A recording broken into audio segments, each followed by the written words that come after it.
अहम खबर से आपको आगाह करेंगे। शहबाज सरकार की इस्लामाबाद के बल्दियाती इलेक्शन से फरार की कोशिश। पीटीआई का वफाकी हुकूमत के खिलाफ हाई कोर्ट से रुजू करने का फैसला। आलिजा हमारे नुमाइंदे इस वक्त हमारे साथ हैं। आलिजा, आगाह कीजिएगा, क्या मजीद अपडेट्स है? जी बिल्कुल, वफाकी हुकूमत की जानिब से वफाकी काबीना के बाद इस्लामाबाद में बल्दियाती इंतखाबात के इल्तवा के लिए पार्लियामान को गैर जमहूरी तरीके से इस्तेमाल करने का मामला है। इस हवाले से असद उमर ने आज नहायत अहम प्रेस कॉन्फ्रेंस भी की थी, जिसपे उन्होंने कहा था कि वफाकी हुकूमत जो है ताखीरी हरबे इस्तेमाल कर रही है। अब उनकी ज़ेरे सदारत आला सदा का इजलास था, जिसमें अली नवाज जमान सदर पाकिस्तान तहरीक इंसाफ इस्लामाबाद उन्होंने शिरकत की, उमर अयूब उसमें शरीक थे।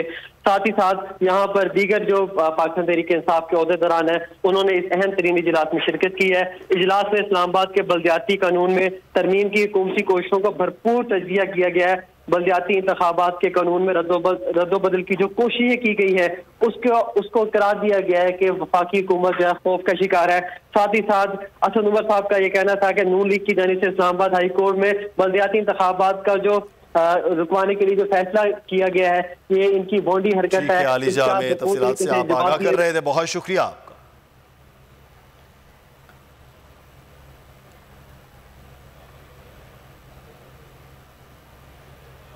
और इस वक्त आप बराह रास्त देख रहे हैं पाकिस्तान पीपल्स पार्टी पंजाब का पार्लिमानी लीडर सैयद